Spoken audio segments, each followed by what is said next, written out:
Okay, we're going to jump right into our next presentation. One of the things that I kind of see, Parker went to UCLA. I know our next presenter, Gina Umeck, went to UCLA.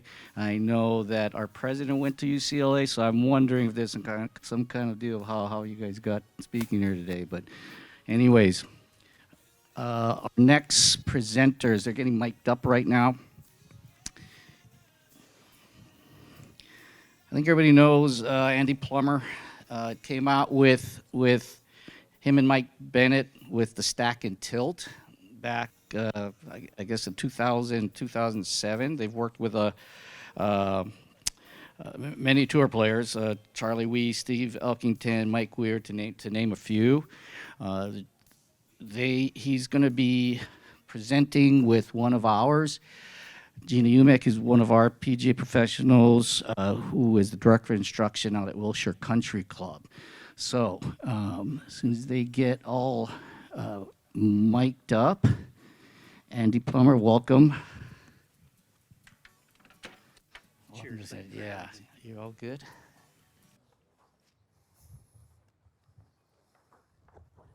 Just sit right here, please. Yeah.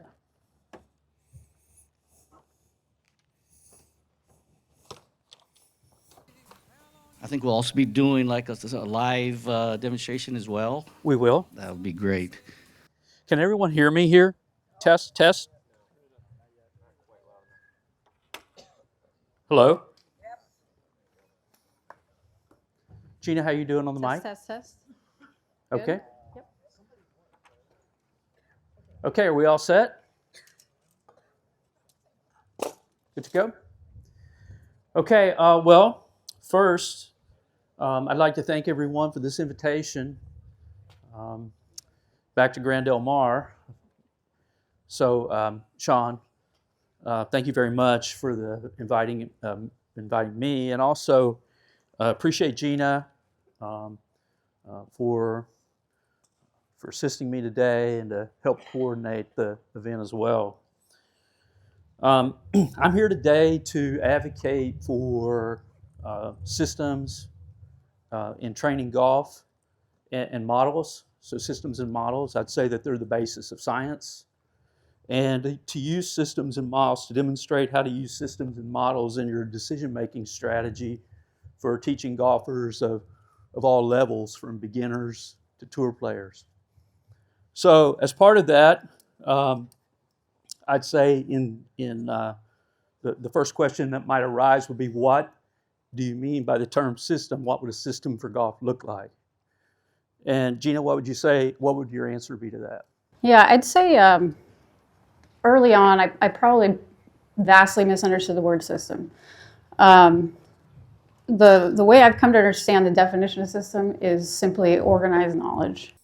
Right, so we use systems in everything we do to organize our knowledge so that we can take what we know and to build onto it to learn things we don't know. And then also models. Gina, what would you say about the use of models? Yeah, I'd say a model almost uniformly used by everyone. Some models are less defined. I think we have a sophisticated model, meaning detailed model. But the presence of the AI, the emergence of AI, in data systems, flashing red numbers and green numbers, is a result of having a model telling you how much is too much or how little is too little. So systems and models are used widely, and yeah, they're the basis. I would say they're the basis of science. So I would say a system and a predictive model would be where I would start in trying to organize coaching and, as I said, decision-making strategies. So, as models, I would just say, before I move on, that we use models to predict outcomes. We have weather models and stock market models, and some of them are better than others. So, what would a system for golf look like, and what would a model look like? And I would say if you designed a system and built one model that explained one shot all the way through, then you could take the same tools that you used in designing the one shot and explain any of the others. So once you understand one very well, then you can use the same tools in explaining the one to explain many others. So I wouldn't confuse it with the one-way theory. Sometimes people will say, if I explain one way to do it, that they'll use that as a minimum standard for applying a system or a model. But I look at it, frankly, the opposite, that you have a way, as Gina said, of deciding as a coach. I always use the analogy, if your students push slicing it to the right, how do you decide if they've moved their weight back too much and swung across, or how do you know if they move their weight forward and thrusted? How do you know if they rolled the face open too much or cupped their wrist or opened their body? How do you decide what is too much? What's the right amount without a model? So systems and models, what would a system for golf look like? What do you mean? And I would say that would demand an explanation of the function of the swing, or what the swing is supposed to do.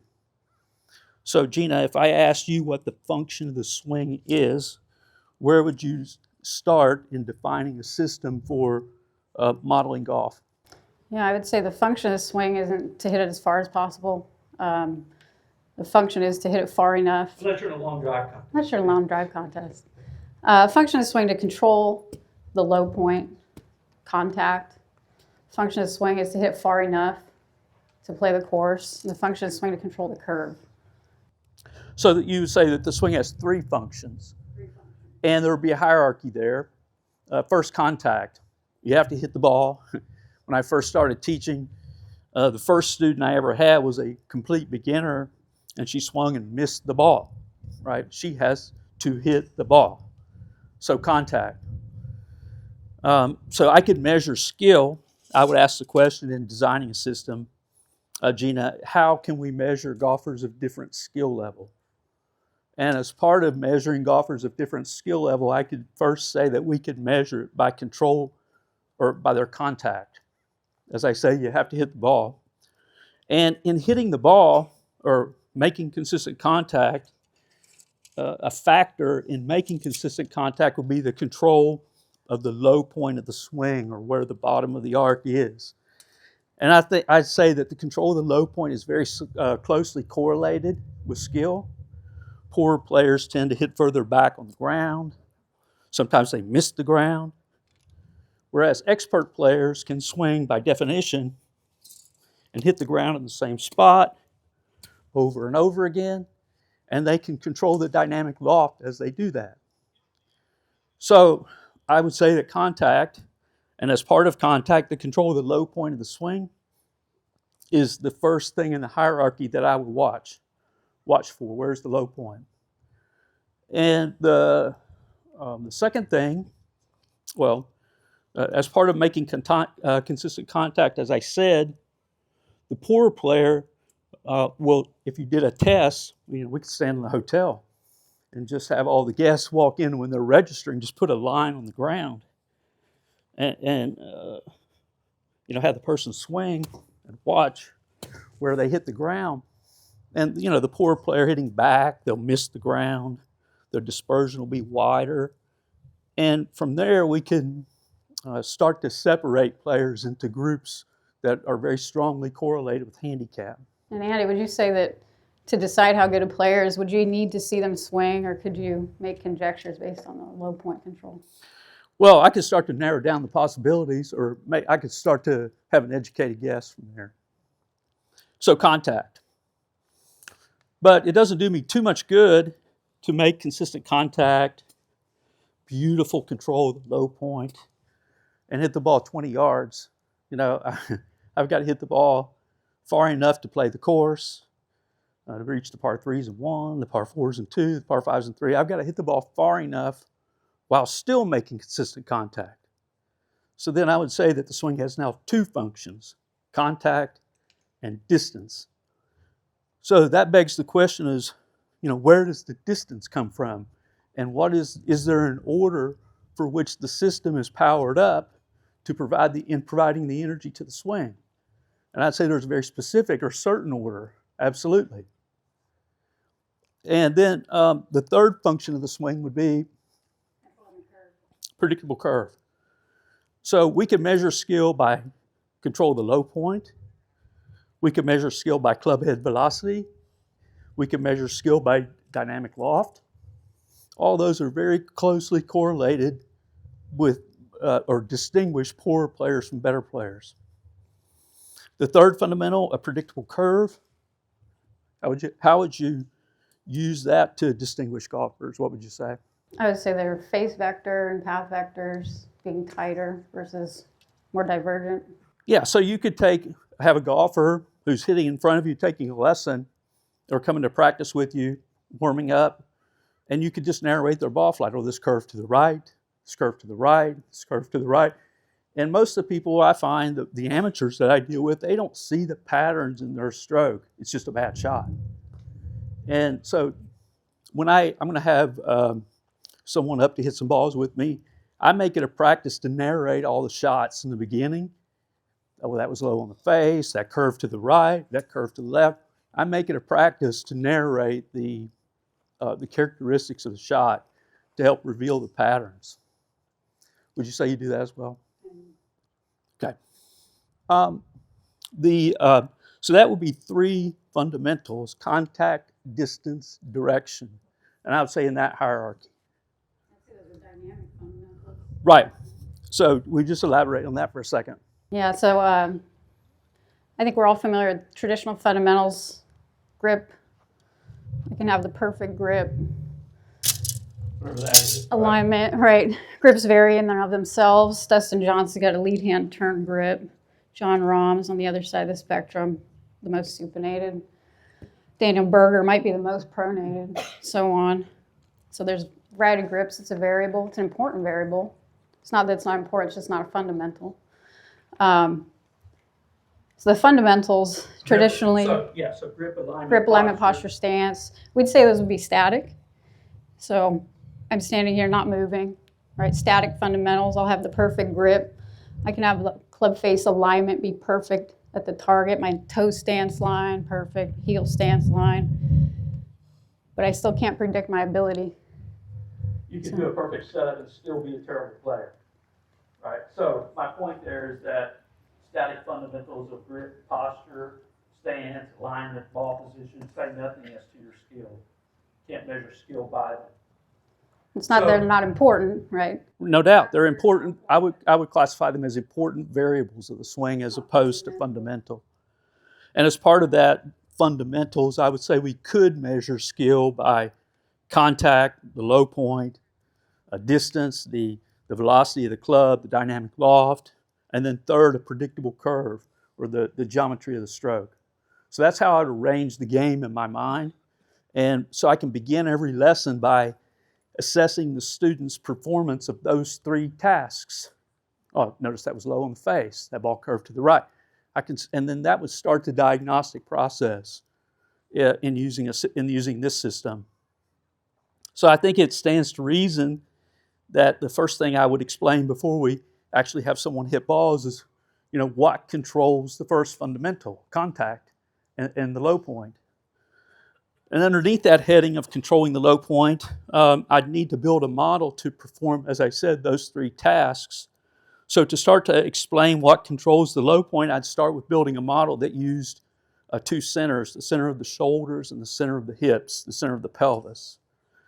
And as viewed from the front, the center of the shoulders and the center of the hips, if I move one or both of them back and stay back, I'd be prone to hit behind the ball. And alternatively, if I move one or both of them forward, I'd be prone to hit in front of the ball. And if I just suggested that the low point behind the ball was a worldwide epidemic that defined poor play, and then I said that the location of the golfer and how it's oriented to this line on the ground is one thing that affects the contact, I would have a place to start the diagnostics from. So in that way, where the weight is or where the location of the two centers are, be the first thing that I watch in understanding where the low point is. Now, when I say that, or write a book about that, some people who read the book will say, well, you want to have all the weight forward, and they'll cram both of the centers as far forward as possible in order to try to hit in front of the line. But it's true that it may help them hit in front of the line, but any player who, with any experience at all, would find that they can still hit behind even if they put the weight forward, which would reveal that there's just more to it than that. And some people who try to solve the contact with only one part of the equation of putting the two centers forward, it might help their contact a little, but it would preclude them from doing the other two fundamentals, meaning they couldn't hit the ball far or they couldn't control the curve. So there has to be some guideline or some amount that the weight would be forward. So the first thing in the heading, in the outline that I would say that affects where the club hits the ground is where the weight is. The second thing, as I said, I can put the weight forward and still hit back. Not as far back as if my weight is back, but still back. The second thing I would say would be control of the width of the swing's arc. And if I made a model that had the shoulder as the center, the arm and the shaft that established the radius of an arc at the setup, I would say that would be prepositioned at the setup. And understanding that if I put the butt of the club ahead of the leading edge, say 5 inches, I would be shortening the radius and I could come through and I wouldn't hit Gina because my radius would be shorter. And alternatively, if I push the handle of the club, say 5 inches forward, shorten the radius and uncock the club, the radius would line up sooner, low point would be back, I would crash into Gina or hit behind the ball, casting. So the second thing that I would say that affects that low point is the control of the radius of the stroke.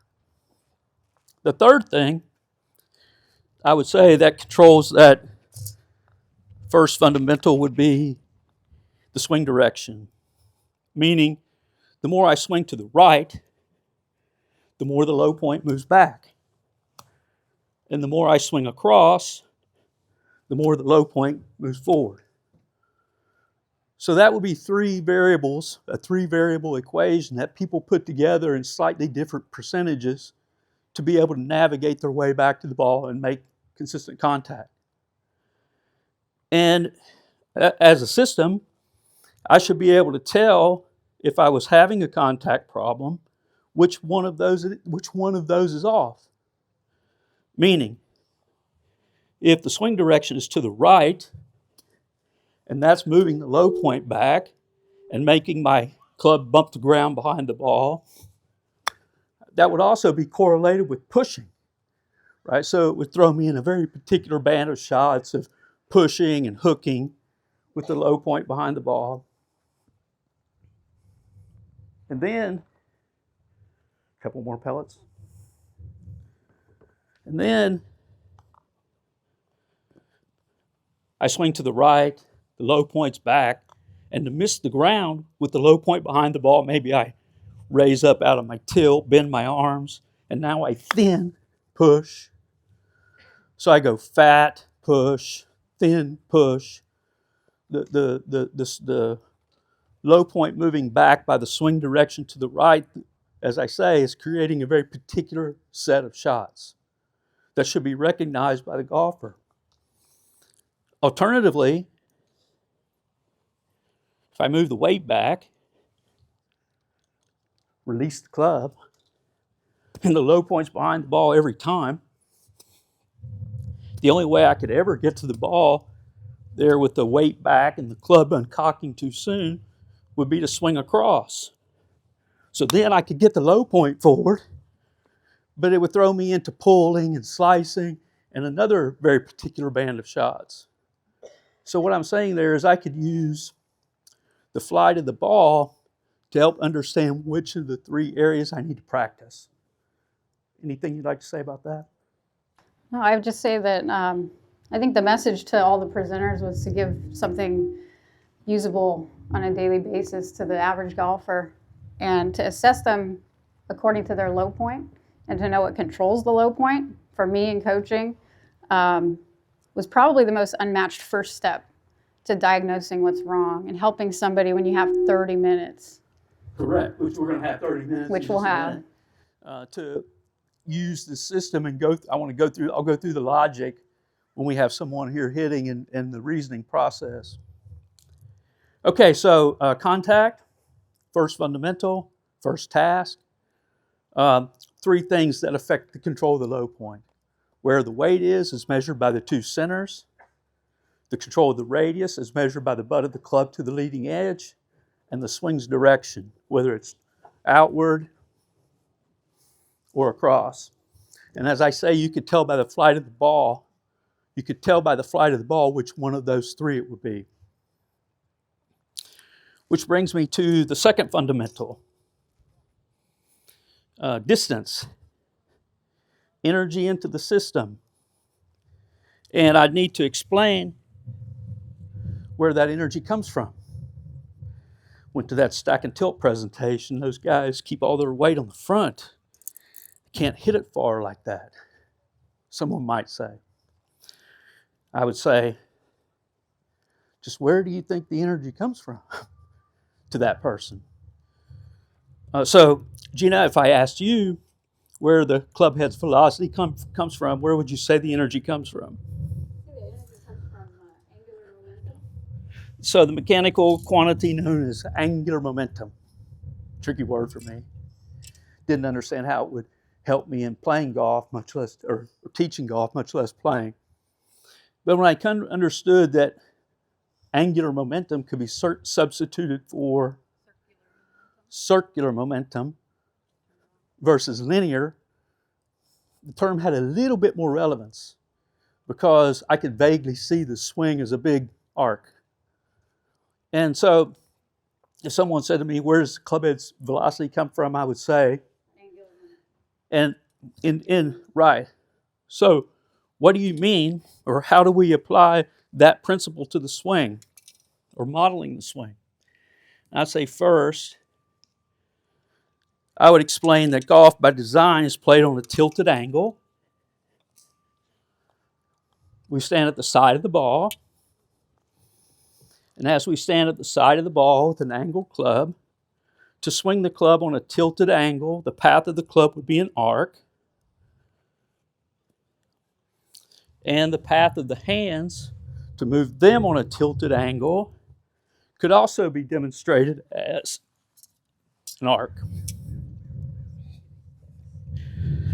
And it's these 2 large arcs of the hands path and the club path that would create the angular momentum. And then I would say that the individual joints of the body, the individual motions of the body, could be viewed as a series of smaller additive arcs, meaning if I flex the right arm and extend it, that could be viewed as an arc. If I retract the shoulder, that could be viewed as an arc. If I abduct the shoulder, that could be viewed as an arc. If I flex and extend the leg, that could be viewed as an arc. If I internally rotate the hip externally, that could be viewed as an arc. Right? If I hinge the wrist, radial ulnar deviation, that could be viewed as an arc. Pronate, supinate the forearm, that could be viewed as an arc. I could view the swing as a series of additive arcs. And so each one of those additive arcs would contribute their own individual energy into the system. So that's me saying the little parts make the big part. So I'm going to need a model that has some sort of logic that tells me how much of each part to use.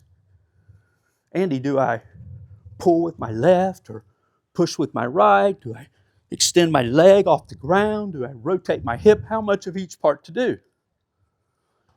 So I would just say the preliminary way to learn to regulate how much of each part to use is by using these 2 arcs on the ground as a mapping system to learn to direct the brain to see where the body and club is supposed to go.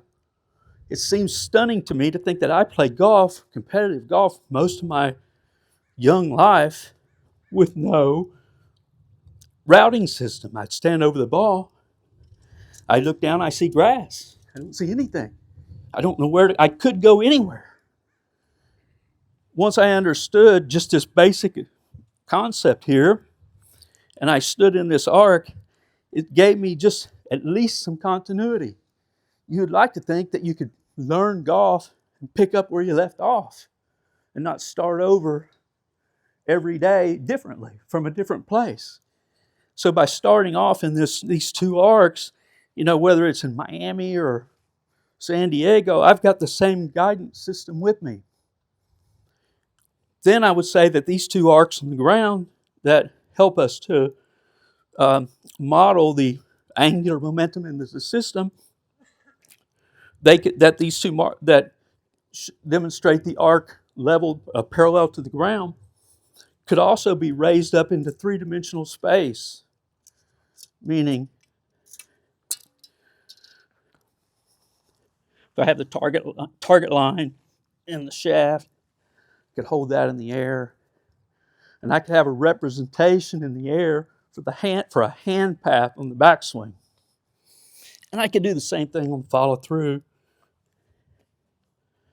and I could angle the stick, and I could have a representation in the air for a hand path.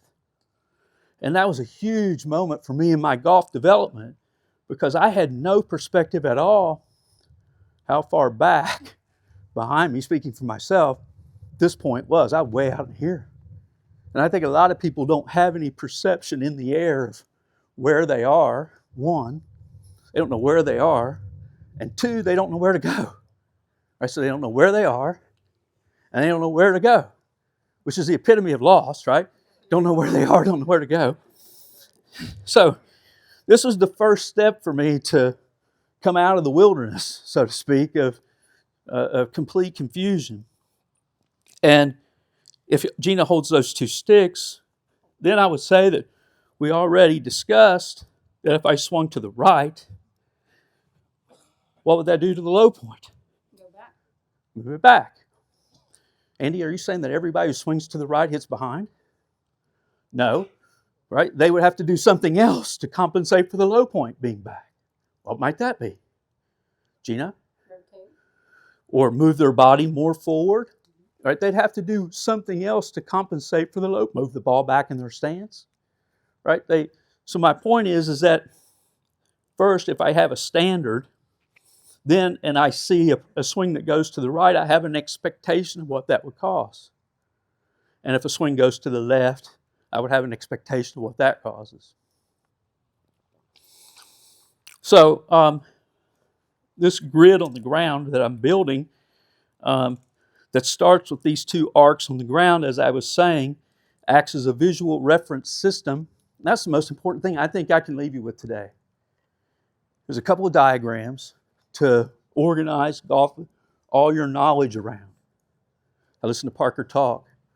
There's a lot of knowledge there, right? A lot of nuggets in what he said. If you had a set of diagrams to organize, maybe you do in your head. If you had a set of diagrams to organize all the comments that he made, they would have context. So as I say, the first most important thing I can leave you with today is a visual reference system of how to organize and view a swing. Then as I said, these two arcs on the ground serve as a basis for explaining the energy into the swing, the angular momentum. Meaning if I'm going to do a putt by design, I don't want very much angular momentum. I don't want to hit a 6-foot putt 60 feet and then hit the next putt 5 feet. You've seen the amateur, they whack the first one too far and then they leave the next one short. Right? They don't have control of the angular momentum. And as you go from putting to chipping to long chipping to iron to 4-iron over a tree to driver, you're progressively building up the angular momentum.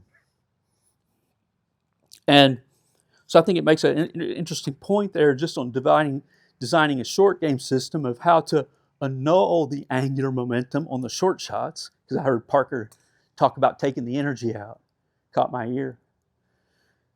But also the order with which the angular momentum is built up. Because I'll have people who will say to me, well, you don't shift the weight back. You can't hit the ball shifting the weight back very far, quote unquote. So where did I say the energy would come from? Circular momentum. So I could say that tilting my spine to the left on the backswing and tilting it to the right would be angular momentum in the frontal plane created by lateral flexion. And then I could say that flexion extension, being flexed forward and extending upward coming through the ball like that, would be a source of angular momentum, be it in the legs, the hips, and progressively up the vertebral column. That would be angular momentum. Does everybody follow me? So I need a model or some logic to be able to tell me how much of each one of those to do. Gina, someone says to you, how do you hit the ball standing far on your front foot? You would say, I'd say I don't stand on my front foot. okay, yeah. But if you were standing on your front foot, and you could probably get 95% of the full range of distance, of possible distance. That's according to Sasha McKenzie, which I would agree. But where would the energy come from if it wasn't coming from shifting your weight? I'd say it'd be coming from a summation of all of the additive arcs and their individual angular momenta. Correct.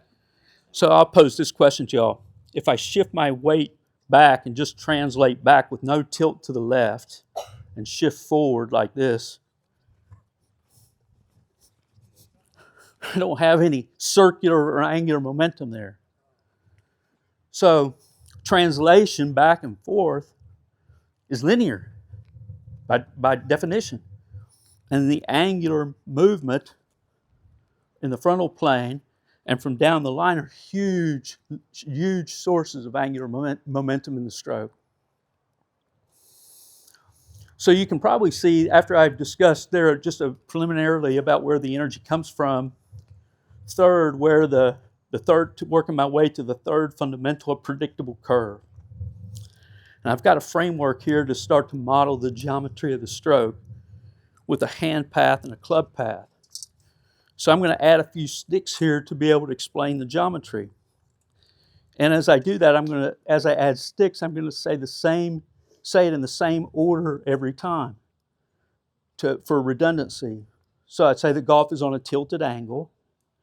That angle projected onto the ground is represented by an arc for the club and for the hands.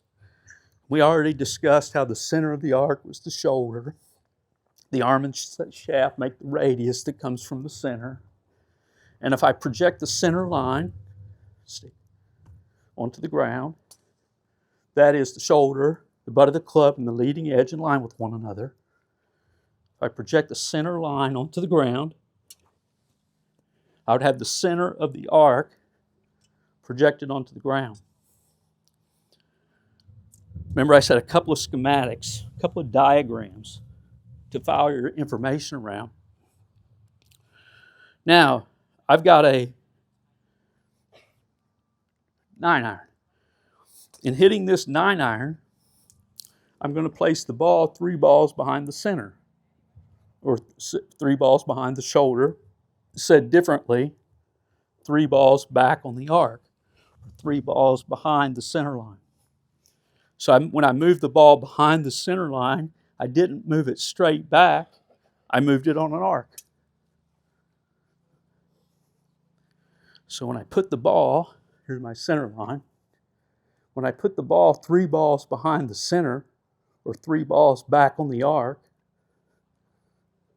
the radius is angled to the center line. It's not underneath it anymore. There's a triangle there. So I put the ball 3 balls behind the center, angle the radius to the center line. I put that stick on the ground to represent the angle of the radius to the center line, which is the foundation of hitting down at the ball. Meaning, As the radius moves towards the center, it will be going down. And as it passes the center, it will be going up. So when I put the ball back on the arc, I'm presetting an attack angle downward. And that helps me to hit high enough on the face to be able to use the loft of the club. Poor players with the low point back live on the bottom of the club. Right? They hit up too much. They can't get the ball high enough on the face. That problem is alleviated in part in the very beginning by putting the ball behind the center and angling the radius to the center line, the shaft length. Then I would say the angle of the radius to the center line, the foundation of hitting down at the ball, has another important property in that it projects the path of the swing to the right. So if I draw a right angle from the radius, you see how that's to the right of the target, yes? So I always say when I do this demonstration, if you don't understand anything from today, right, this is the guts of it. And in my mind, it's the guts of what TrackMan tries to teach people in understanding the three-dimensional path. So when the ball is back on the arc, the radius is angled to the center line, a preset attack angle down is established, which projects the path to the right. And there is no term for a right angle to the radius. So we had to make a term for that, which I'd call the address plane line, which would be defined as a right angle to the radius. And that's where the true three-dimensional path would be, which tells me really where I'm aimed. So I set up, I go to a tournament, maybe I'm out there with, I don't know, Alex Chaco or Dean Wilson or Mike Weir, whatever. And if I'm sorry, what's your name? Yeah, Ryan. If you're looking at my club, I say, hey, Ryan, where am I aimed? You got your camera, we're at a tournament on some par three or a driver. I look back and I say, hey, Ryan, where am I aimed? You might say, where's what aimed, right? If I say, where's my stance aimed? My feet, my shoulders, right? Where would you say I'm pointed out there on the range? Just give everyone a...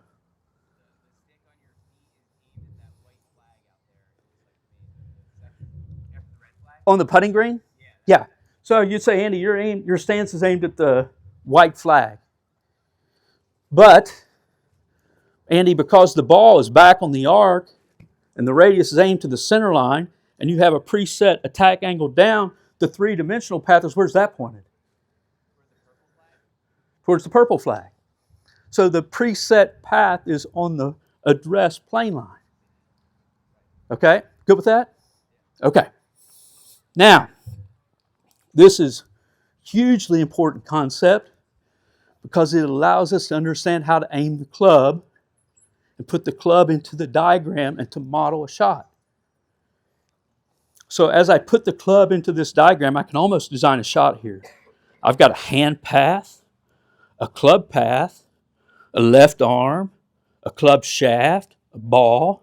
I can almost design a shot. I've got to put the club into the drawing here. And as part of putting the club into the drawing, a couple of facts about how the club is built. There's an offset in the club, and there's a loft. And by virtue of those two facts, the offset and the loft, you guys can see that the leading edge is close to the shaft. You can see this daylight in between there. All right? Yes? Does everybody see the space? Can you see me peeking through there? Said another way, the leading edge, which I think most people look at to aim the club, is not pointed in the same direction as the center of the club. The center of the club is to the left of the leading edge because of the snout or the hooked face on the offset and loft on the club. Everybody good with that? Conceptually. Okay. Once we understand that principle, I can put the club face into this drawing. And when I do, all three of these statements could be true at once. The leading edge could be open to the target. At the same time, it could be square to the radius. But the club face itself would be closed to the radius because of the hook face in the design. So the club face is closed to the radius because of the hook face in the design. So here the club is open to the target line, but closed to the radius. So it's open to the target, but closed to the radius at the same time. Yes? Anybody have any questions about that? Good time for a question. Yes? This is ridiculous. Not because it's not spot on, because you waited 45 years to tell me that? What? Come on. Man, you know the heartbreak. I hear the heartbreak. I've lived it. You know, it comes at different times in our life. But I appreciate you saying that. So, in this diagram, anyone else have a question about it? Yes? Is then the ideal ball flight a certain ball flight? Is there a certain ball flight that's ideal? No, I wouldn't say there's an ideal ball flight because I could perform the three fundamentals just by engineering these two tools. By engineering, I could engineer the hand path, I could engineer the shaft lean, and I could engineer the club face's alignment to the radius, to the shaft lean, and I can model any shot. But to understand how to use, I've got to design the tools to use to model a shot, and then I can design any of them, right? Once I've got the terms to use, I can make any. Well, what I'm saying is if the ball is on the arc, like behind and aiming out that, Yeah, if the ball, let's just say the ball is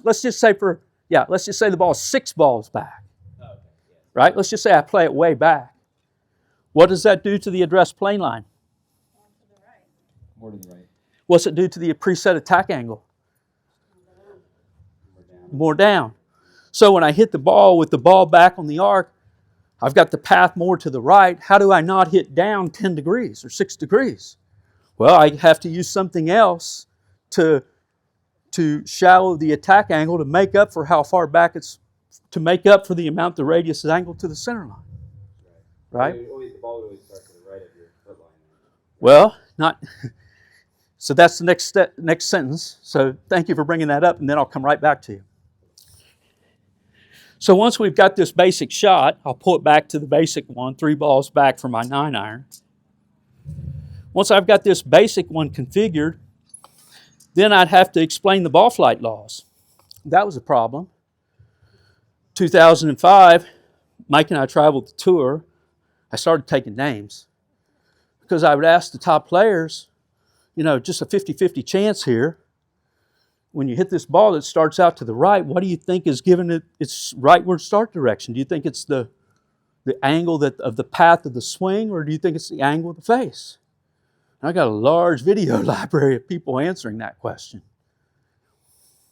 Well, and we used to use a TrackMan on the range to help us make this point a lot when they first started. But as a practical matter, the ball flight laws would dictate that the starting direction of the ball is dictated by where the club face is pointed. And so if the club is open to the target line, if it's oriented open to the target line, I hit the ball. Gina, where's the ball start? And I hit the ball, this next one, and I have the club closed to the target line. Closed to the target line, I hit the ball. Where's the ball start? Gina? To the left. So as a practical matter, just understanding that basic principle that the ball starts where that'd be the place to start. And then the ball curves because the face is closed, open or closed to the radius. Meaning, if the club is open to the radius, said differently, the longitudinal axis, if the club is open to the longitudinal axis, and I swing and hit the ball would curve. That would impart a spin on the ball would curve to the right. And if the face is closed to the longitudinal axis, and I swing and hit the ball will curve to the left. Said differently, If the club is open to the path of the arc, that would tilt the spin of the ball curves to the right. If the face was close to the path of the swing, or the arc of the swing, it will curve to the left. Are we all okay with that generally? I think part of what Ryan might be. I'm working my way to that. Okay? So, Ryan, I got a model here that says the ball should start to the right and curve to the left. And, you know, not for nothing, but That's exactly what I was wondering. okay, so your question is answered there, basically. I'll come back to you in just a second. I should be able to simulate this. Right? I should be able to put the ball behind the center, line the radius up, configure the club face open to the target. Boys, I'm sorry, what's your name? Nick. From the target, from viewing from face on, it might look like the face is open to the target. But if you look down the shaft, I'm sorry, what's your name? Yeah, that's, if you're looking to the shaft, can you see how the face is closed to the shaft lean? So at the same time, the face is open to the target and closed to the shaft lean. 2 frames of reference. Start, direction, curve. So I've got the curve modeled into the shot by understanding how the face is oriented to the shaft lean. I've never seen that written anywhere. Most people have an idea of the face to the target line, but they have no idea of the face to the radius.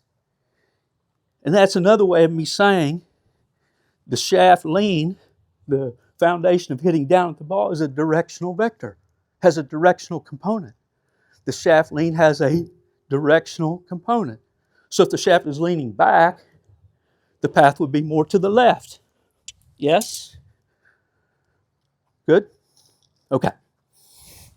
So as I was saying, not for nothing, but I should be able to simulate that. You know, I should be able to. Okay, yes. Why three ball lengths and not just one? It's an arbitrary number.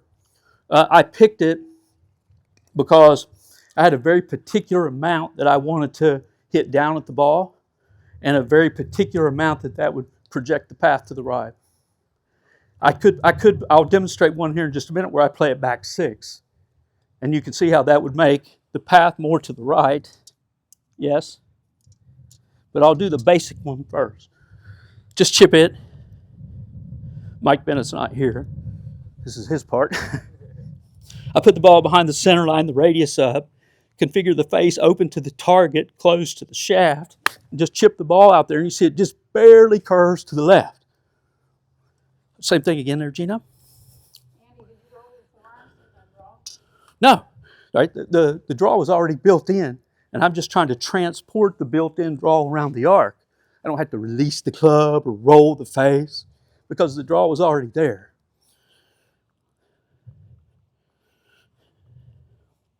Ball behind the center, line the radius up, face open to the target, close to the shaft, transport the draw around the arc. Ball curves barely to the left, not releasing the club. Yep. Hit that ball 50 yards. How hard would you say I swung at that? 1 out of 10. 3, not very hard. So if I wanted to hit the ball farther, what would I do? Raise the angular momentum. Thank you. So before I go back farther, I'm going to increase the participation of all the segments. Meaning I'm not going to swing back farther first in order to get the angular momentum. I'm going to increase the participation of all the parts. Instead of doing 3, I'm going to do 9. So I'm going to swing harder but not farther back.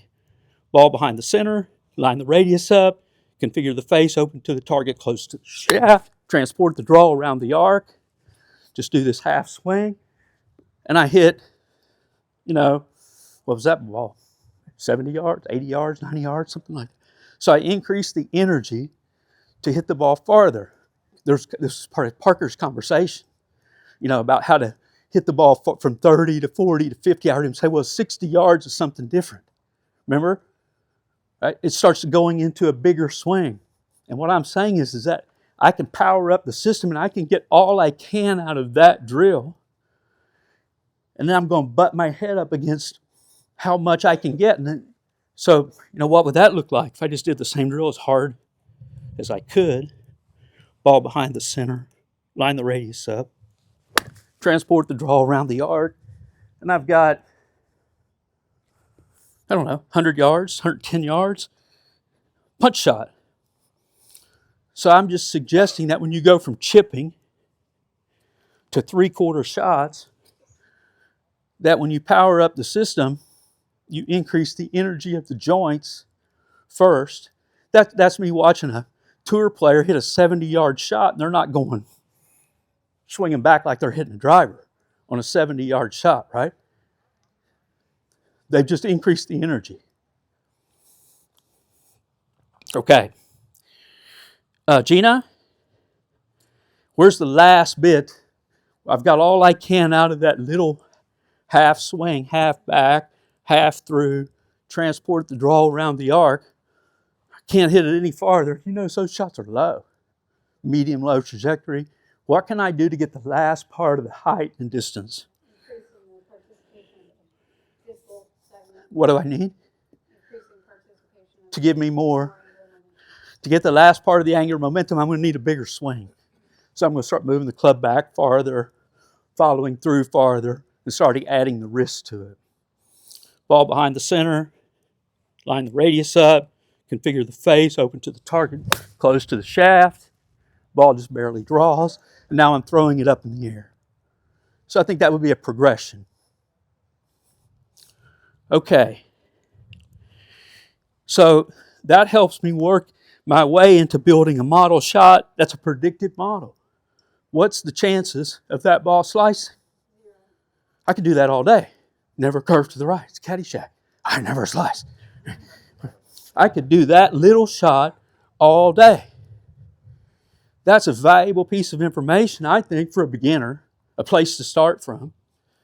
For a person who plays once a month, a place to go back to and pick up the game again.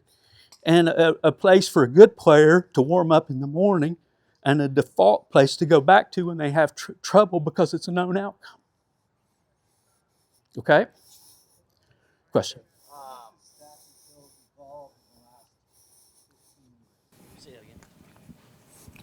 How much has stack and tilt evolved in the last 15 years? Well, I would say I would say that it's essentially the same in that the definition is the same, but there's more clarity to it because technology has brought more ways to measure so I would say that there's much more specificity to it as opposed to 15 years ago. So it's more clearly defined. But I would just say that as I go into how to swing, how to make a centered turn, how to move the hands in an arc, how to transport the draw around the arc, that was the straight playbook in 2005. Can you speak to the left shoulder and feeling that there's a little bit of an axis tilt in both directions? Yeah. Yeah, I'm getting ready to. Okay. Yeah. So I'm going to need. So my next step. Appreciate you leading me there. My next step is I'm going to have to design a swing to be able to trace the arc and transport the draw around the arc. I'm going to have to explain how the body works to do that. How much? Where am I on time? 45 minutes. Am I on 45 minutes in yet? Okay. 10 more minutes, that's 55 minutes, and then we're going to do a case study. I'm going to take the 10 minutes now and explain the swing, how to swing and do this geometry. I'd start from the ground, and I think in doing that, I'll be at a place where I answer your question. Pardon me? I mean, it's such a hot topic on Instagram right now. Yeah. You showed with the angular, when you saw the spine angle start, and when I was taught this stuff 35 years ago, I worked with Greg McHatton, who, as most of you know, is Great guy. is an incredible instructor that was taught with through Doyle and the derivatives and the branches of the TGM. Yep. All this stuff, but one of the things I love what you did there was when you see the left shoulder start to pull away, it throws out the left arm, and this is all Homer stuff, and the left arm and shaft lines up. I've spoken to you before. Yep. You wouldn't know this, but I spoke to you one time about Zach years ago and his arc. When I hosted you at the golf club at Terra-Lago. That's right. I remember that. That was probably 15 years Yeah, but I ago. hadn't placed it till you said that. Yeah, I remember the Terra-Lago. Yeah, so I'm gonna work my way up and go hit the shoulder on my way up as building out a general template to perform these three fundamentals. And if I just start from the ground up, you can hold the microphone there for just a second if you like. If I start from the ground up, I'd say to turn the feet out. Turn both feet out, turn the knees out, and that would be a form of externally rotating the hips. And that would be an investment in how to turn the hips, turning the feet out. And I would say that any empirical study of the game's best players, if you look at the trail foot, that it's always turned out. I can't think of hardly any exceptions to that.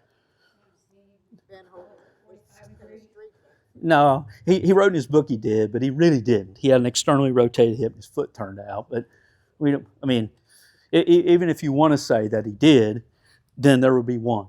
Okay, but there are a few guys on the tour, Colin Morikawa, John Rahm. There are people who don't turn their foot out. I would just say the preponderance of golfers, of great players, if you did a study on the trail foot flare, that it would be overwhelmingly, significantly turned out. Okay, you can just study it for yourself, research it for yourself. I encourage you to if you have any questions about it. If you turn your foot out, you turn your knees out, you externally rotate the hips, I work my way up.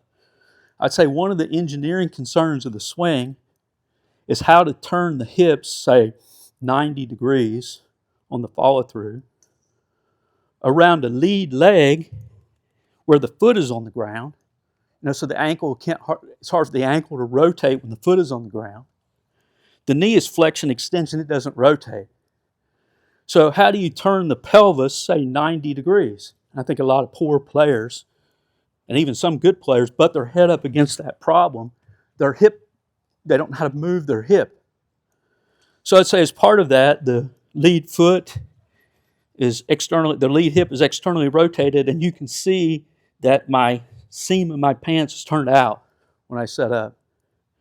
And then when I swing with the hip externally rotated, when I swing through, if you watch the seam of my pants, you can see that there's a little bit of additive external rotation in the lead hip from where it was at the setup. So if you watch the seam of my pants, so there's a little bit of external rotation there, additive. But notice I said a little, not a lot. That's because if I have the weight forward, if I have the weight on the front foot, and I try to pivot around the front foot, you see how the lead hip would turn a much smaller distance. You can see the lead hip here. If this is the left hip, this is the right hip, and this is the center of the hips. If I have the pivot on the left, the lead hip would turn a much smaller distance than the trail hip.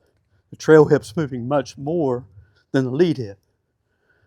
That's an interesting observation, because I think a lot of people think you want to rotate your hips, and as part of that, I think a lot of people pull their hip back, trying to rotate their hips. But if you have a model swing where the weight is on the front foot at impact, the lead hip would turn less degrees than the trail hip.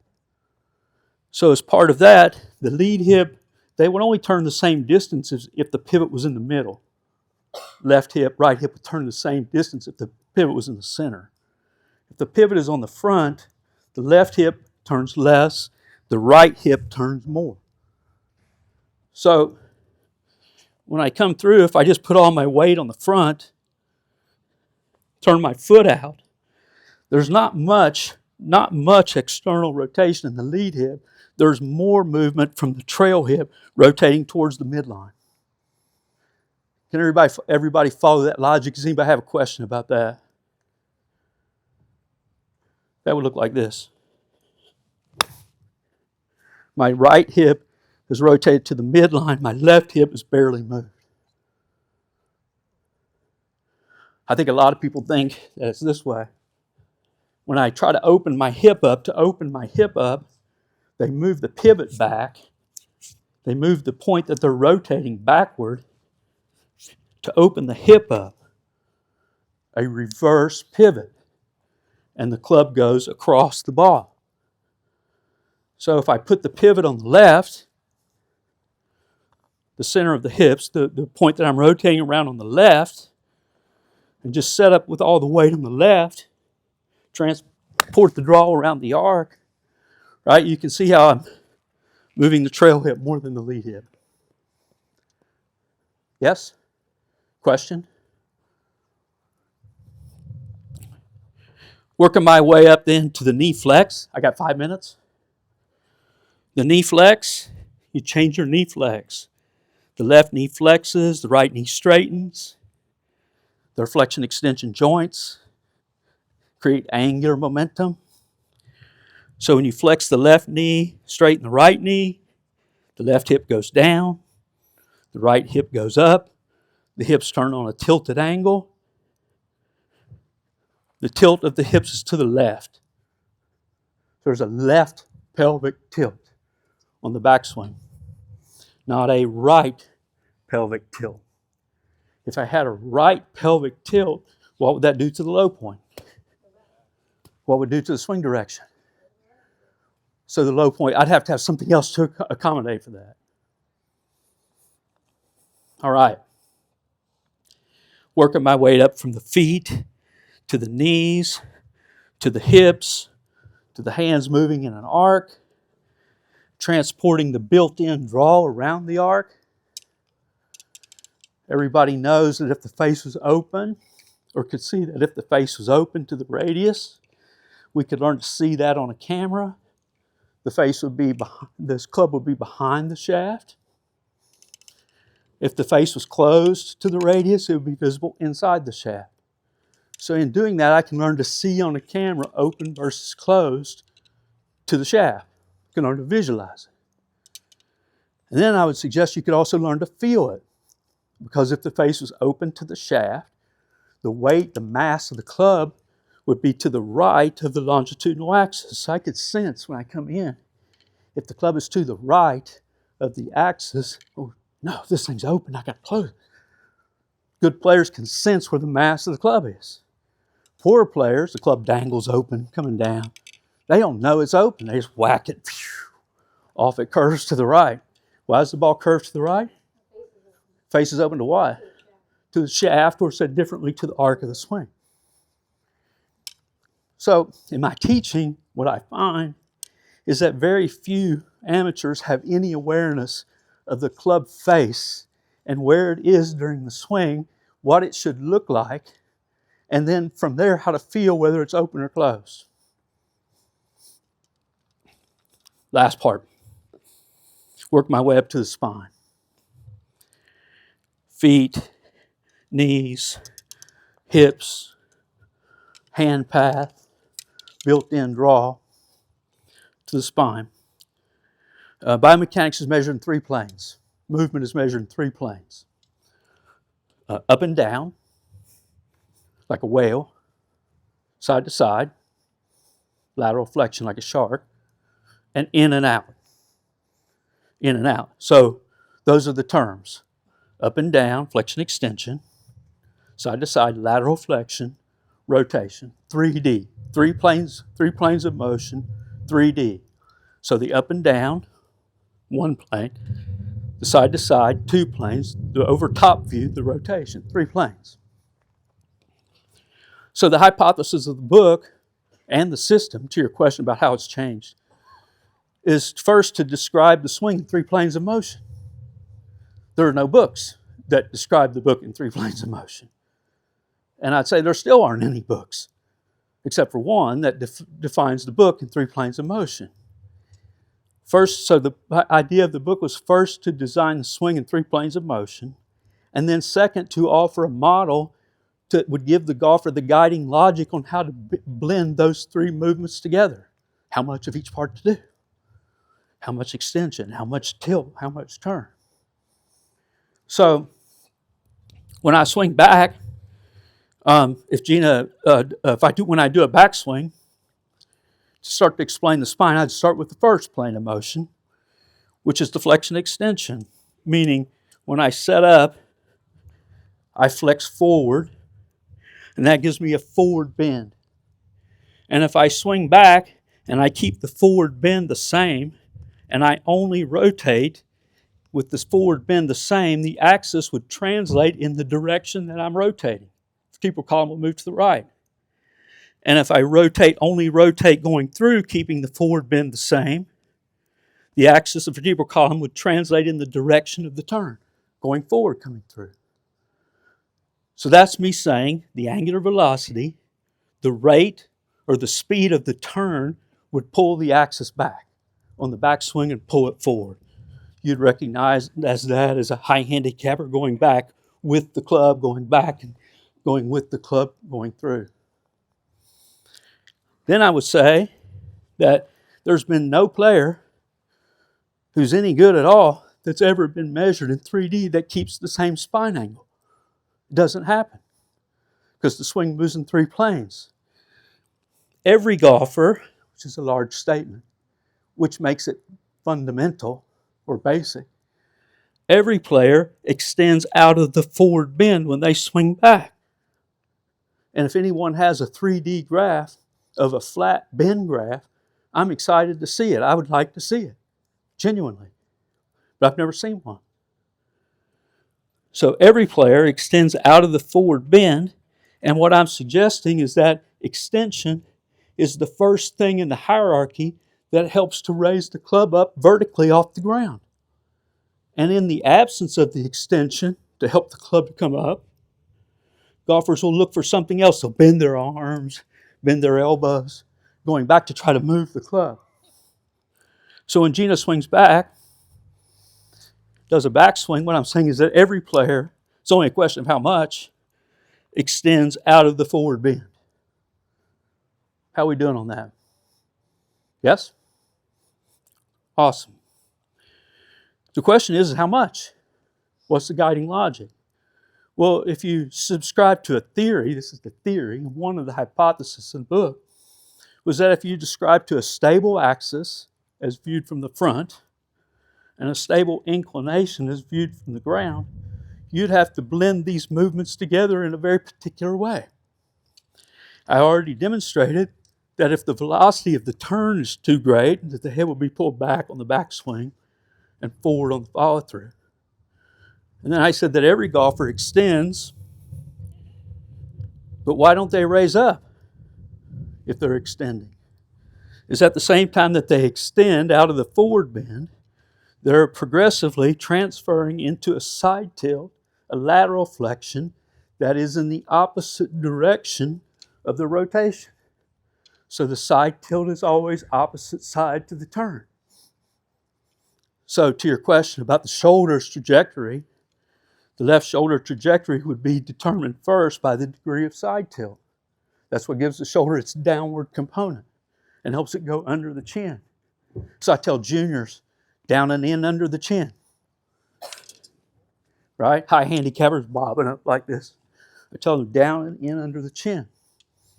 So when Gina swings back, she would be extending out of the forward tilt, but not raising up because she's transferring into a side tilt. And if she swung back and extended too much, she'd raise up. If the velocity of the turn was too much, she'd be pulled back. If the velocity of the side tilt was too fast, she'd go forward and downward. So the hypothesis of the book was to blend those three movements are blended together. The theory of stack and tilt was to try to blend them together to create a centered shoulder turn or a stable axis. Stable axis, right, Andy? So Yeah. I think it's important to just real quick to define that stack and tilt. Like the picture in the book, in the magazine of the drill, where the upper center goes forward That would be the drill, because that wouldn't be a stable axis in the frontal plane. The head would be The moving head would forward. be going forward. So stack and tilt means a centered axis, stacked. The vertebral column at the top of the backswing is stacked. It's not, Left. upper hub is not in front of the It's lower. not forward or right. Or back. Okay. So to learn to see the side tilt, the 30-second idea on how to see the side tilt. If I'm watching Gina from the front here, lateral flexion, side tilt is measured in the frontal plane. So when Gina sets up, one more time please, Gina, if she's got a tilt to the right because her right arm is lower than the left, her right shoulder is lower than the left, so there's a slight right side tilt. And when she swings back, if you look at her red zipper here, you see how it's tilting to the left towards the lead side as she swings back. And I would suggest that everybody does that too. It's even the people who say, I'm just rotating going back. They aren't rotating, they're really extending, tilting, and turning. I can't think of anybody, again, which makes it fundamental, who has no left side bend on the backswing. Right?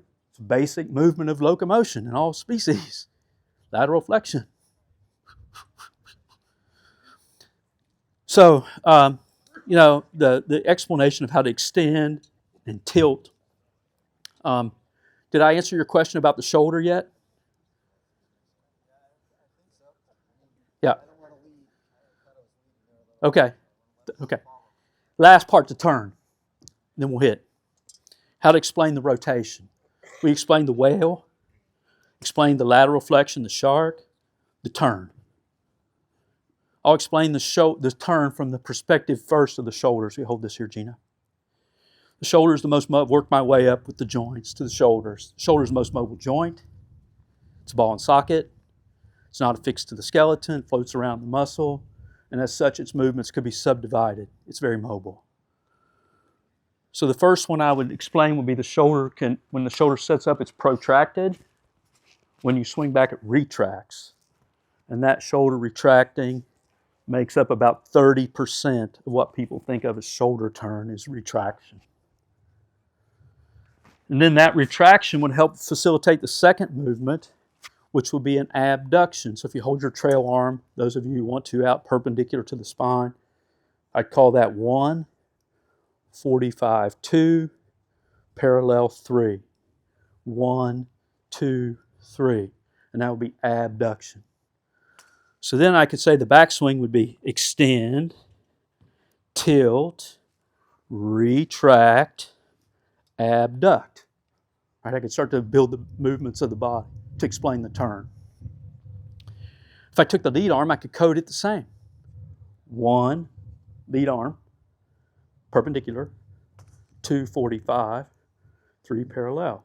1, 2, 3. Abduction. When I finish in position 3. My arm is moved around the axis. If I finished in position 1, what kind of shot would that cause? Thin, too much rise, right? Thin, what else? Off the arc, going straight up, so thin push. So Andy, are you saying that thin push would be caused by the lead arm not moving around the axis? Yes, it's stuck behind, which is making it go out to the right. That's 2 shoulder motions. 1, 2, 3.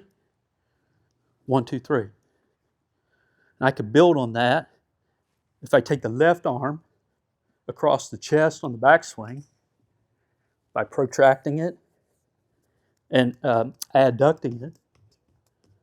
I call that 0, maximally across.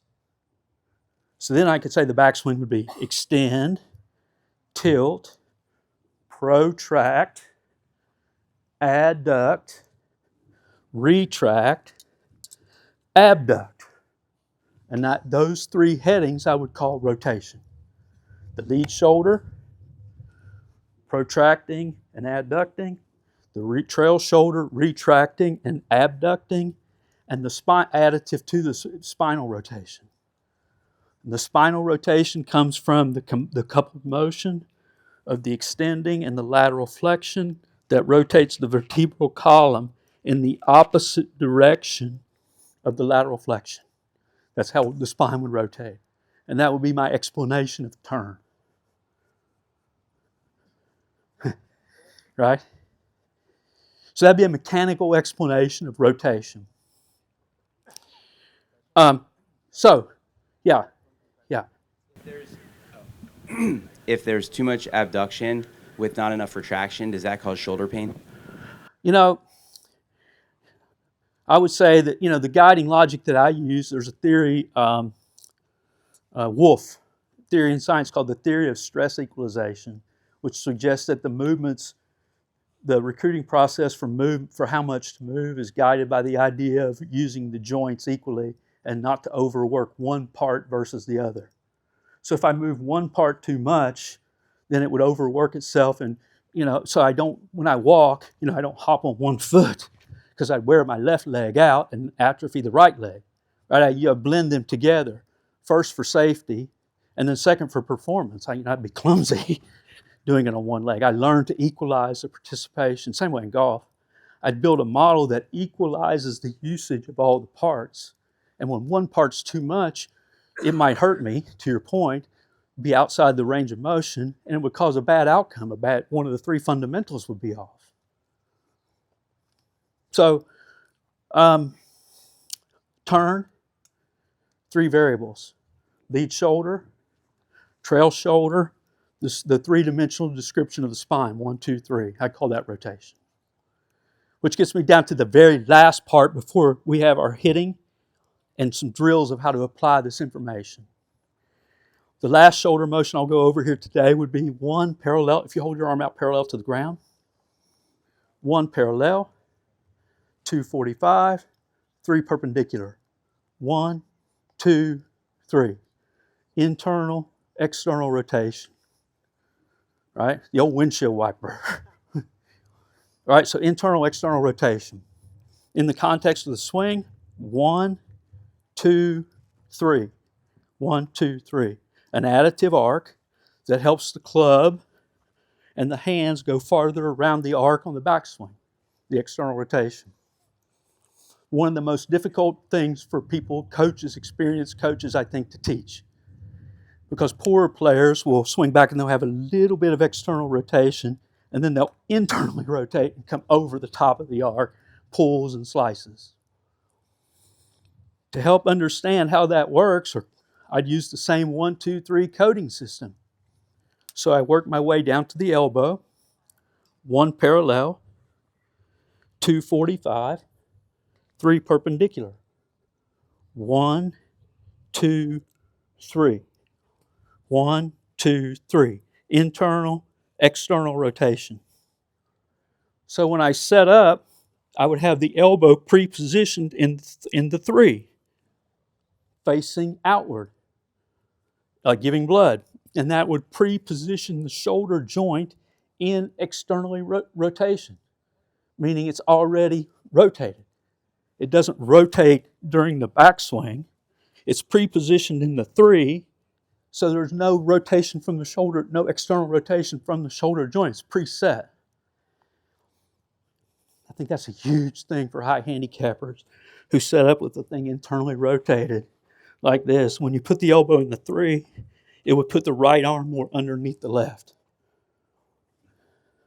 Yeah, this is the last part, I promise. But it's the linchpin. I've worked my way all the way to this detail before we hit. Down to the wrist. I could code the wrist the same way. 1 perpendicular, 245, 3 parallel. 1, 2, 3. That'd be pronating and supinating of the forearm. That's a forearm motion. 1, 2, 3. So when I set up with the elbow in the 3, I'd have the wrist, the forearm, positioning the wrist in the 1. So 3, 1. So there'd be a preset twist or pronation against the externally rotated shoulder. So the shoulder is externally rotated and the forearm is pronated, like this. And it would be the 1 against the 3 that's the mechanism that keeps the face closed. The 1 against, if I was 3-3, the path would be to the right, the face would be open. If I was 1-1, the internal rotation would make the path go across. And I think it's that opposition of the 1 against the 3 that's one of the defining characteristics in great players. Meaning you can go right down the annals of great players and look at impact and you'll see the elbow 3. You don't find any of them in 1. So when I chip that ball, and I hit this ball out here, and I put the ball behind the center, I line the radius up, I configure the face open to the target close to the shaft, so I build in the draw. You heard me say transport the draw around the arc, right? What I'm transporting is that 3-1 alignment so that on the finish you can see the elbows in the 3 and the wrist is in the 1. And that's keeping the face close to the shaft. Would be the pronation against the external rotation of the club. So if I hit this ball, heads up boys, I'm just going to chip one. Just chip it, okay? I'll just chip it. We need the front view here. Whoop, gotcha. So when I chip this, you see how can you guys see how the elbows rotated in the 3 there, right? See how the elbows, it's up. It's not, so many players, they rotate the arm over. They try to square the face from internally rotating the shoulder, not from the pronating forearm. All right, that's an hour. I'm out of breath.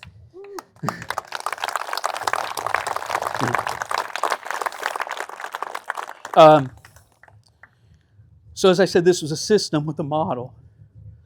A centered shoulder turn, an arc to model the shots. Someone asked if I put the ball back 6 balls, if I put the ball back 6 balls on the arc, where would the address plane line be? Further to the right. So, Gina, will you do the sticks? If I put the ball 6 balls back, just do the blue one there. If I put the ball back on the arc, the address plane line is more to the right. Put the blue one there. If I put the ball back on the arc, the shaft is leaning forward, the address plane line is more to the right. I can even open the face to the target. Yes, boys? Really open. But it's still closed to the shaft at the same time. So when I transport that around the arc, right, I can start getting more curve. Yes? All my life. That's all I ever wanted, was to be able to hit a ball that went out to the right and curved to the left. I couldn't do it. I could hit it straight. I could curve it a little right. I could pull hook it. But out to the right, curve to the left, without overcooked curving, didn't have it. Just to even be able to do that in a drill is still kind of a thrill for me. So here's the question to you, and then we'll hit. Ball's back on the arc 6, address plane lines to the right, face is open to the target, close to the shaft. When I come through, see, is that ball thin or fat? Thin, right? Low in the face. Push draw. Why didn't I hit down so much with that ball so far back on the arc? If I had that ball back on the arc, you'd think, I'd be hitting down a lot. So what I had to do, the further I put the ball back on the arc, was I had to increase the extension and the rise on the shaft coming through the ball so that I didn't hit the ball too deep on the back ball positions.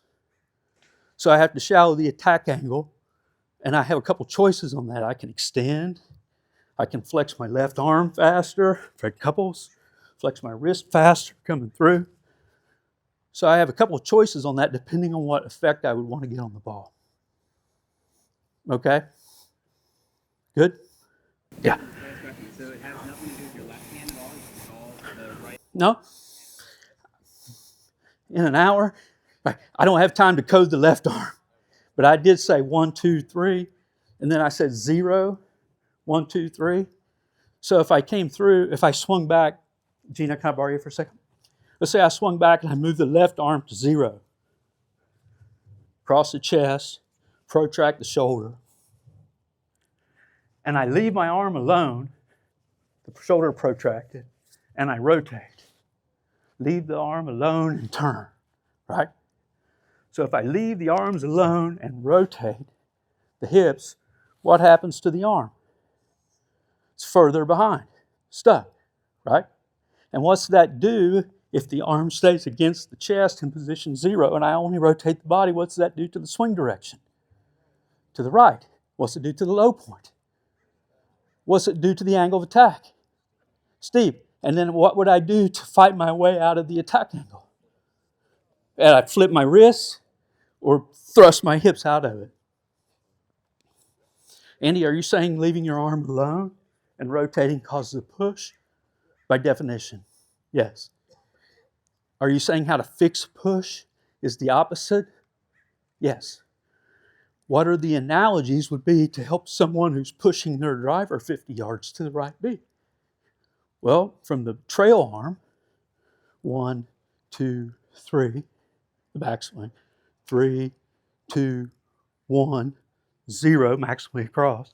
From the trail shoulder, it would be adduction. Are there any sports like that? Yeah. Bowling, right? Trail arm game. Moving the arm across the chest, drawing the ball. Forehand in tennis. From the lead shoulder, the analogy I would use to stop the stuck, leave the arms alone and rotate. The lead arm analogy, I would say a backhand, cross-court backhand, I'm left-handed. So cross-court backhand, Djokovic, cross-court backhand, Google it. I close my hip and go, and I could hit it behind me that way, see my feet. So I'd be doing like Scotty Scheffler. I'd come in and bowl, push my foot back, like riding a skateboard, right? Close my hip and backhand my shoulder like that, and I could practice not pushing, right? That would look. All right, so if I did the bowler and the backhand in a drill, I'll preset in the bowler stance and do the bowler and the backhand with the built-in draw. You see how I can pull it behind me there? I would never push that. So in using a system, you develop drills, analogies. Everyone has them. Those would be a couple I'd use to explain the stuck and the push.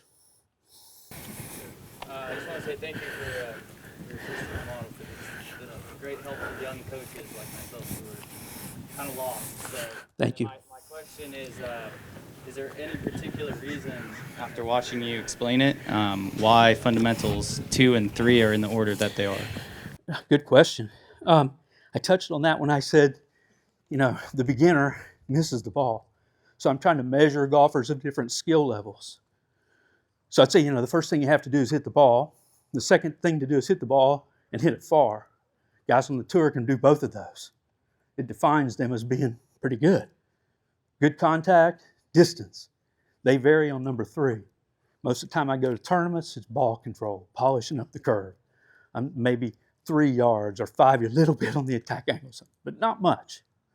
Most of my training is on 3.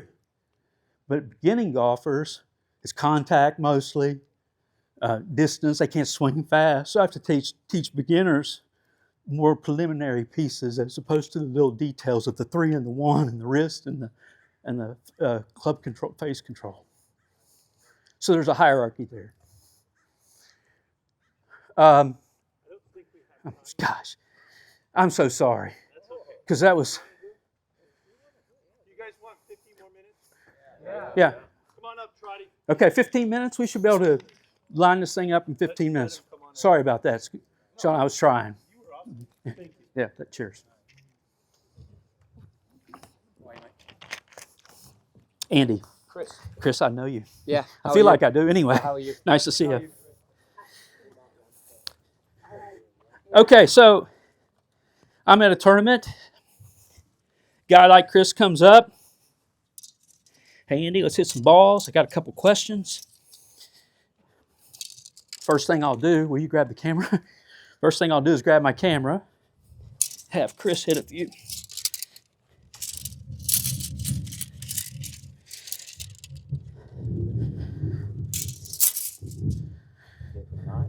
How about a 7? Let's do a 7. 6. 6 is good. Ladies, 6. That'll work for me. You're a professional.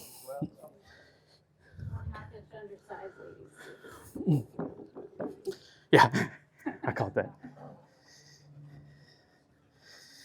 Okay, Chris, bang a few out there for us.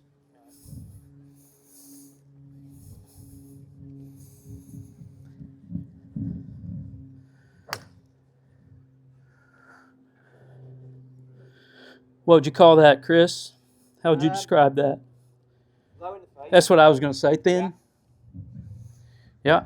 Pretty, I'd say slight pull cut if I'm being harsh, Okay.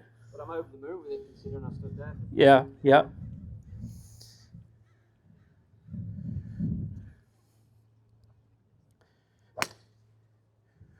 Nice one. Nice draw. I didn't get it, of course. One more time, please. Are you doing it the orange, Chris? Yeah. This is,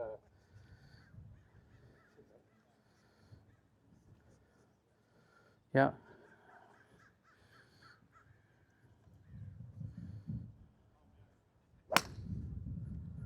A little bit behind. That pull draw or no? I can't tell from here. Everybody? Yeah? face was held pretty square, I think. Okay.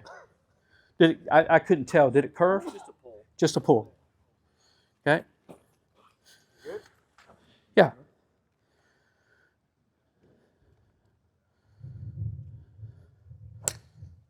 Touch of a pull draw. Yeah. Okay. That's pretty standard for me. I see it. Or hold the face on the driver. Gotcha. One more from posterior here.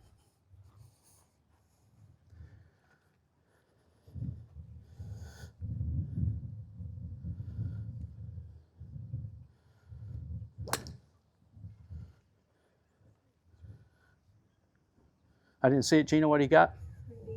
Pull draw. Okay, that's 6 balls. One thin one when he started. One chubby one. 3 pretty good shots. They're all pretty good, right? They're respectable shots. A good player. Professional type player. I'd say the last 3 balls were pull draws. Yeah. And then I might ask, I'd say, well, when you play, how would you define the dispersion of your balls or your shots? What would you say? So, in an attempt to fix the pull draw, aim right and then hit a push that doesn't draw, or start to overdraw and miss left. Okay, so I was listening to his solution for a pull draw. Gina, why is the ball curved to the left? Face is closed, right? Yeah. Okay, so before I ever look, I have an idea standing back here watching of what to look for. So if I were to just take you for a second here, show me how, is this on a ball bearing, Gina? Can we project it onto that TV or I don't know. Share the Wi-Fi?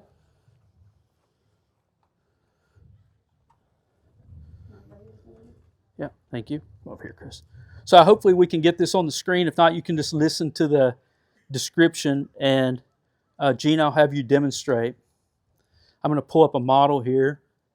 How many of you guys use models in your teaching? Do you compare your swing to someone else? You know, you pull up a pro to use as a comparison.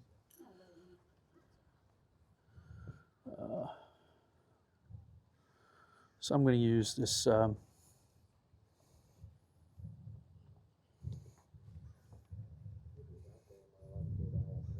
The other thing I noticed is that as those pull draws, part of those pull draws is that they tended to get lower. Yep. By definition, which would indicate to you that the face is closed. So I have 2 observations just by watching. First, I'm going to draw a line here. I'm viewing this from the posterior, from the back. I've got the camera from the back. And I'm drawing a line here on your spine. So if you put your back to everyone, thank you, Gina. So if I were to measure the right hip, spine is the midline, and I measure the trail hip, I would say that the right hip should move to the midline. So when you swing back, you see how Gina's hip moves to the midline. So I got this picture here, if you look, and you see how the belt moved to the midline. Yeah. And when I watch yours, I think you short that a little bit with the hip turn. Okay. So I think the hips don't turn back much. And then I think your shoulders turn, but your hips don't. The over rotation of the chest without the tilt makes your head start going tilting back, coming down. Yep. So that's the first thing that I noticed. And you see here how this shoulder's retracted more. See how it's past the midline. Gina, demonstrate. Demonstrate, please. Posterior. Here's the midline. Okay, the shoulder is, in Charles' swing, is past the midline. In yours, when you didn't turn the hip much, right, the shoulder didn't move as much. So, as part of that, the swing would get shorter. Yeah. Which would hurry it up a little. The second thing, so I would say there's a little more angular momentum that you could get and learn to use the parts equally a little bit better. And that would, in sum, that would give you more height. Okay. Is the shoulder retraction and the right hip to the midline. The second thing on the pull draw is why does the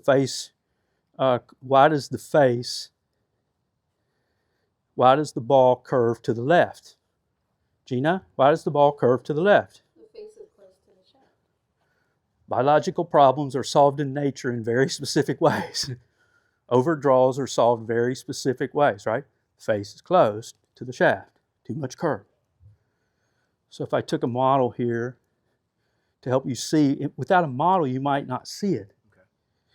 It might, well, that looks okay. So if we just looked at the two swings here at the top, and you look at the model's left wrist at the top, and you look at yours, would you say the model's left wrist is flat or dorsiflexed? And would you say your wrist is flat or dorsiflexed? Flatter. So my point is that you have a turned grip, rotated grip, and when it's turned and cupped, dorsiflexed, when you swing back, you're flattening your wrist. You're flattening your left wrist and closing the face to the shaft. So if you look, the face there is closed to the shaft. I've been trying to close it more. Right. Halfway down. So, right, see, I'm curious as a pro why you would think that. Because I had a right miss, which we haven't seen yet. Which, but I've been working on, like this would have well, been fair enough. outside. You've eliminated the right miss. I have. Okay. But I got a big left as well now. Okay. The old pendulum swings back and forth, doesn't it? Yeah. But that's good for me. That would have been outside, considering that was So it comes down shallower, right? way better than it has been. Yeah. And then, But but then- what I do is I back out of it. Which this is way. what I was saying, is that when you underturned, you thrusted back, your head tilted back, and that was that fat shot. Agreed. But then coming through on the face, that was more closed. Would you say your face is more closed or this face is more Close now. more closed, right? So if I said the face was too closed and I could show you in a video of how your face is more closed there, right? And you see how this face is more Yeah, it's way open. better. I've seen this ring 1,000. Okay, so you see how the face is open to the shaft. So the first thing I'd do, if we were practicing, we go back and start warming up, is if I wanted to slow down the overdraw, Gina, why is the ball overdraw? Face is too close to the shaft. So if I wanted a reference point for that, I would use the logo on the shaft. Like, sometimes there's a Golf Pride or a label on the shaft. And with the setup, you see how it's facing the axis, facing me. When I come through to the finish, Chris, you see how the logo would still be facing me. And what I'm saying is that when you're coming through, the face is turned over too much. As such, if I keep the label facing me, right, you see how the club face would be facing backward more coming through. So that would be keeping the dorsiflex that you had at the setup on the finish as opposed to palmar flexing it and supinating and rolling it over too much. So when I'm chipping, let's say I want to subtract that built-in draw that I have, Chris, if you stand right back there, watch the finish. You see how the face is back more on the finish. You see how that little built-in draw came out there. That ball went straight up the address plane line, didn't curve. And that was me feeling as though coming through that the face was back more, or said another way, the tailor-made on your glove was facing up, coming through as opposed to turn down. So if I wanted to slow down and overdraw, first thing I would do. So you just chip a couple like that? Yeah. Feel the tailor-made this way. Yeah, just chip it. Not yet, but go ahead and do one. I'll get the second one. Okay, so straight up the address plane line. Maybe if the push is a little wide there for me, but no curve, right?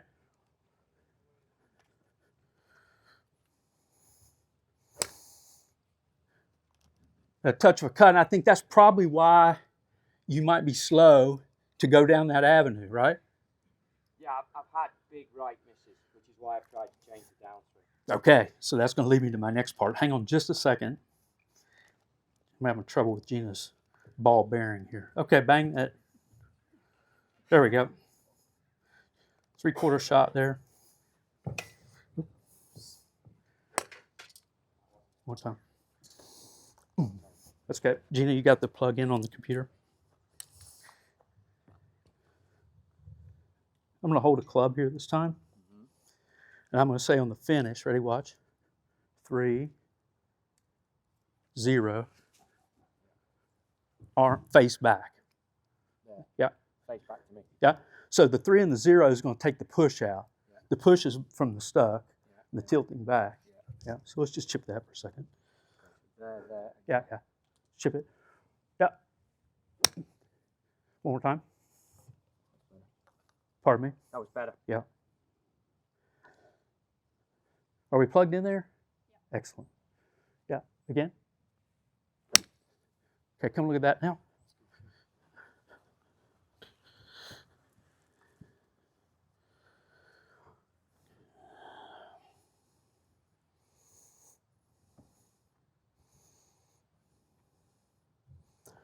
Can you, those of you guys, I haven't looked, is that on the camera there, on the TV? Okay, great. Okay. So I said going back that the left wrist was palmar flexed, or flat, how about flat, or less dorsiflexed than the model we had. Maybe it's a little, we'll call it flat. And I'd say that just in that few minutes that if you look here where the shaft is parallel to the ground, can you see how the left wrist is like not, is, if anything, dorsiflexed here? Yep. So at P5 here, guys, I'd say the left wrist should be, Gina? Dorsiflex. And I think there's a perception out there that in most players, the left wrist at P5 is palmar flex. But I would say with most people with turned double action grips, the wrist at P5 would be dorsiflex. Yeah. The turn grip? Yeah. Yeah. So here, yeah. So the parameter on the grip that I would use, first thing I'd say is I like the strong grip. Okay, the turn dorsiflex. The turn grip? The double action grip. Yeah, so here, yeah. So yeah, the parameter on the grip that I would use, first thing I'd say is I like the strong grip. Okay, the turned dorsiflex grip, the double action grip for its mobility. And also when you pre-pronate the forearm at the setup, there's no rotation of the wrist going back. When I have the single action grip straight at the target, I have a lot more roll in the wrist. So I like the turn grip to take out the roll. And when it's turned and the shaft is down, that induces a dorsiflex, a cup. So when to control the face to the shaft, I have to keep the dorsi stable and not palmar to close the face. Okay? In other words, Andy, would you say that starting with a certain amount of dorsiflexion, you would simply keep that same amount of dorsiflexion? Yes. I'd say to make it simple, you just keep the cup. Or, left patch facing up. If I got some guy at a tournament, it's Wednesday night, we got 15 balls. Andy, I'm hooking it, slow that hook down. I'm going to say keep the patch up and the face back on the finish.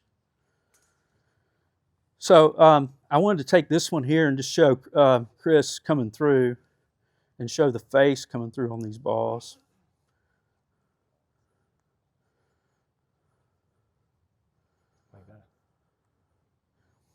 So if you were given a test and you say, hey, based on the available information, one of these balls is a pull draw, which ball, based on the available information, would be the pull draw? And I'm just going to show you a close-up of the club face. Right? It's not as closed. So then over here on the exit, on the finish, if you look at the finish, you'll see how the club is facing down more. And you see how on the finish here, how it's facing back more. So Chris, on this one on the top, the club is palmar flexed, and it also has a little bit of roll, which is why the shaft is more parallel to the ground. See how this one's more up in the air? So there's a little bit of roll, okay, and a little bit of twist that would induce the pull draw. And I'm saying that's coming when you're tilting back, coming down. The club's going to go out to the right, and you're trying to square it up by rolling your wrist over. So if I wanted to slow down the hook part, I would do this.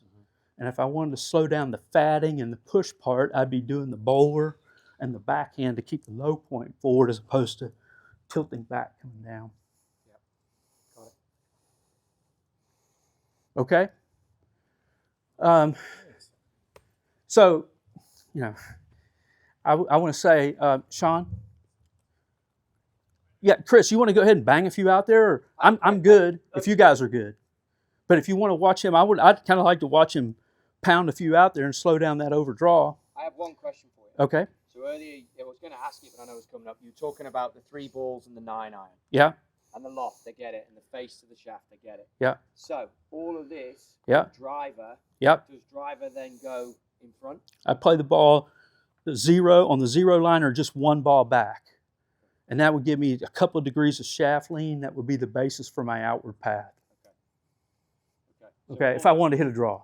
full shots on these or just little points? You can start revving it up.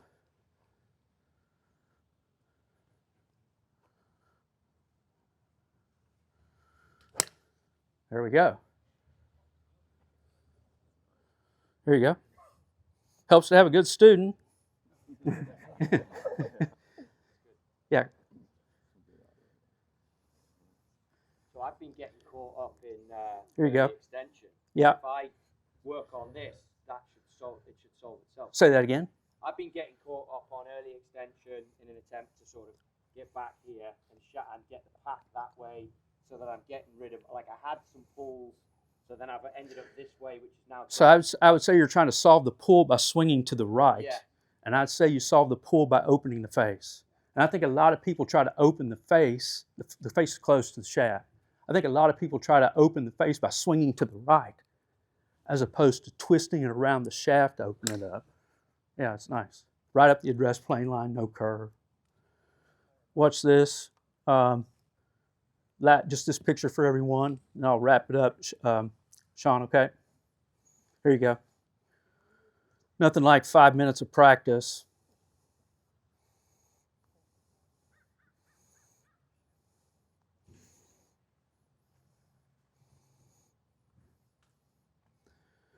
Which face is more closed? Chris? Yeah. Top. Which face is more open, Chris? The bottom, right? So I'd say to take the curve off, it would be the Gina, what causes the curve?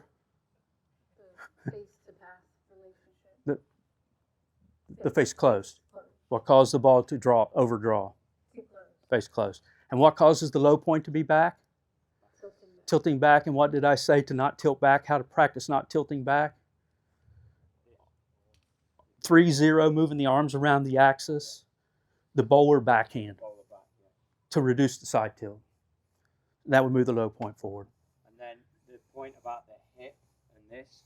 I say you learn to do that because I think that's going to really help the timing of it a little bit and not feel, I think the tilting back is you hurrying to get some energy, right? You're trying to get some angular momentum in the frontal plane by tilting your spine, trying to get some speed like this because you're not swinging back as far. It makes sense because I've been trying to hit it much slower, like not as hard. So then, in which case I would say, keep the short swing and just move the arms around more to keep the trajectory down. Cool. Okay? I'll close and thank everybody here for your time today. I appreciate your attention. I appreciate this position that the PGA has given me to be here today. Thank you. I'd like to thank Gina for her help. And there's a number of friends in the crowd amongst you who are part of the program, of our training program. I'd like to thank them for their support showing up here today. Thank you all very much. Thank you.